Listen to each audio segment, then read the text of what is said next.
Hi, everyone. I'm Davide from Delphi Labs, contributor of Mars Protocol. Yeah, so today I want to talk about the Mars Protocol vision and essentially Mars, what we're calling Mars v2. So, if you look at, like Sunny was saying earlier, one of the most successful products in crypto have been centralized exchanges so far. And the reason is, if you break it down to basic principles, he did a pretty good job at explaining it. I'm going to give it a second shot. Is this like simple UX where one-stop shop place where a user can go and do most of their crypto activity. So they go into this place. That's easy on-ramp, off-ramp, of course. But then they can do things like in one place, spot trading, margin trading, perps, launchpad, and so on. It's just like a simple UX, right? The second principle, often not talked about much, is capital efficiency. So one of the good things of FTX, before it actually blew up, was the introduction of sub-accounts. So sub-accounts really, what they did bring to crypto was this capital efficiency that already existed in TradFi through brokerage accounts. Now they brought it to crypto. And what do I mean by capital efficiency? I mean, you could do, in FTX for the first time in crypto, you could do things like, maybe you were holding Bitcoin as collateral on your account. You were using that to take on a perp position. Then your perps were cross-margined. Your P&L could be used as collateral. And maybe you used all of that to go short, I don't know, like ETH. And so this beautiful capital efficiency ultimately is what attracted traders on FTX. And before it blew up, made it quite successful, right? So what we aim to do with Mars is to kind of like replicate that experience in a decentralized way on-chain. So what is the problem? What is the current state of DeFi? Really, there's two things. There's two problems. One is it's capital inefficient.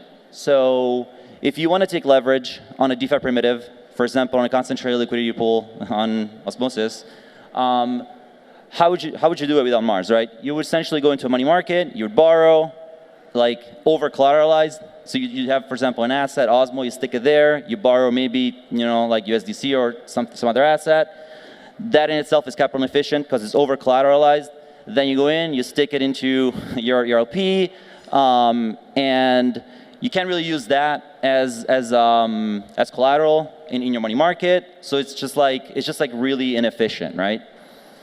On top of that, the experience is actually, the UX is like non-cohesive and it's just like unintuitive, right? It's like each DeFi primitive has their own UX.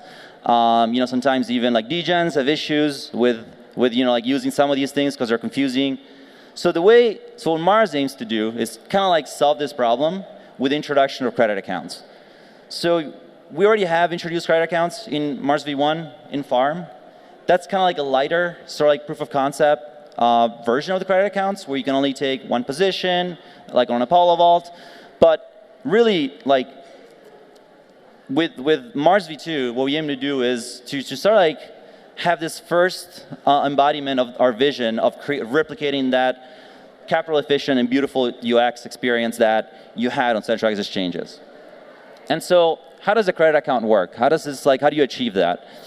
So whenever there's a chain that is a DeFi hub like Osmosis that has liquidity and a need for leverage, essentially Mars aims to be that leverage layer of the chain that enables capital efficiency.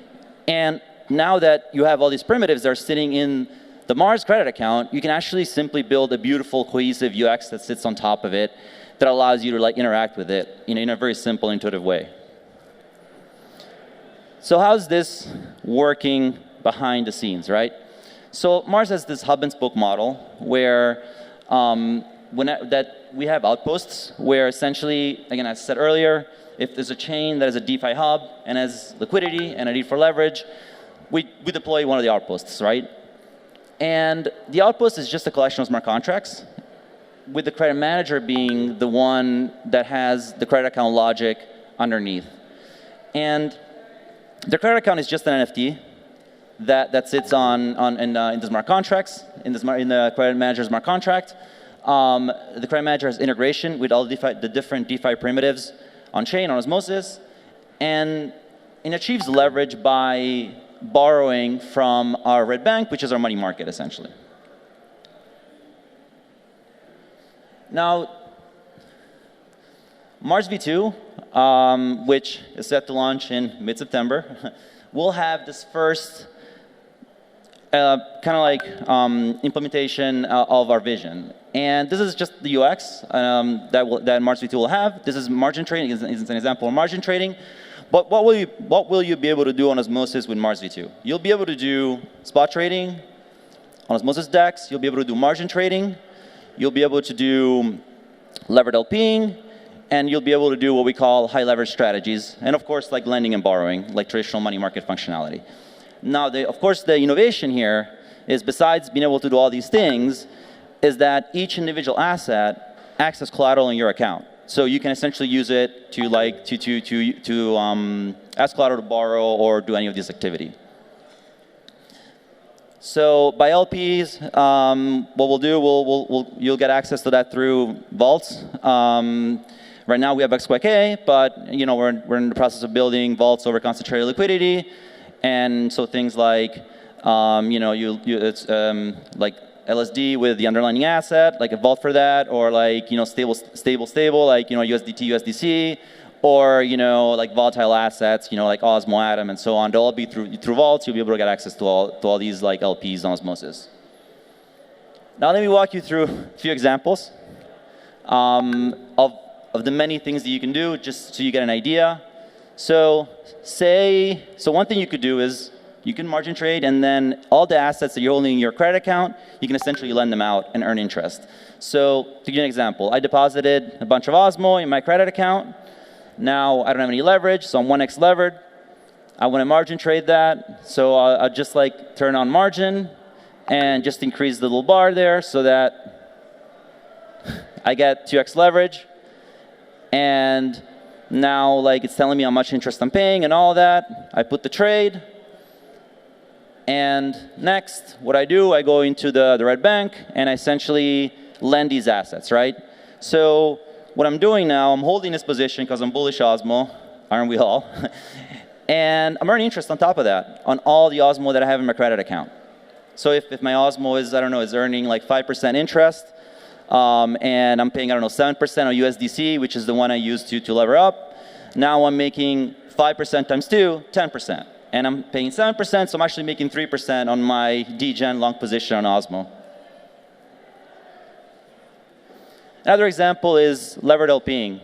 So right now in Mars UX, Mars v1, the way you do levered LPing is just one position on the Apollo XYK pool vaults. And you'll really, in the UX, you can really only borrow an asset. So on Mars v2, you can essentially borrow both the assets plus any stables in the UX. If you're savvy in the smart contract, you can borrow any asset you want. You can also borrow outside any asset, but to give you an example here, say I want to maximize my rewards, right? I put on my position,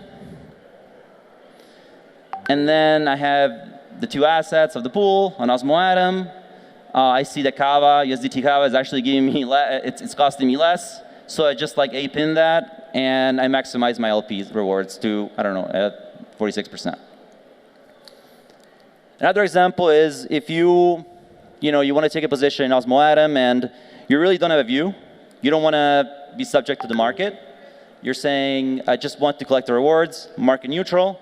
You can actually do that here. The way you do that, you enter in the same way you entered before, but now you pick 50% of the first asset, 50% of the second asset.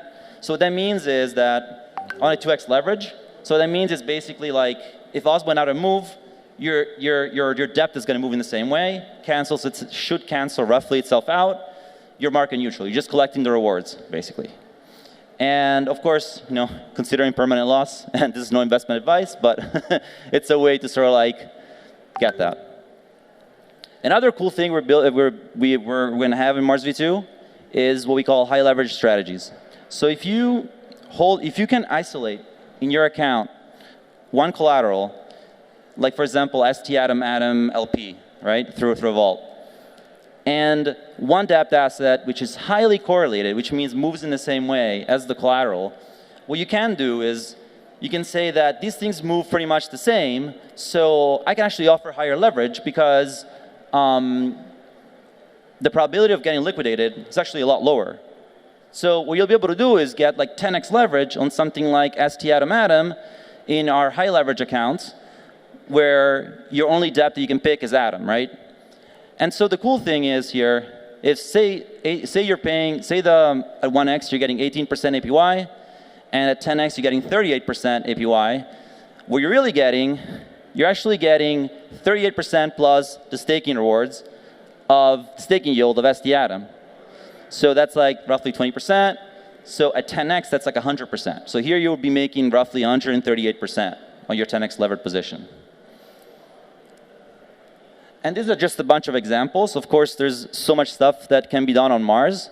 So to give you an example, protocols can come on Mars and build by using a credit account as this leverage layer and DeFi primitive on top. So you can have things like Calc Finance that can come in and build strategies by using the leverage account, right? And then just lever things up. Or you can have Quasar vaults, cross-chain vaults that can build balanced LPing indices by using leverage account to just lever some of these, right? So there's really a lot of stuff that can be done on Mars V2. I just wanted to show you a few use cases in the UX that you guys can do yourselves.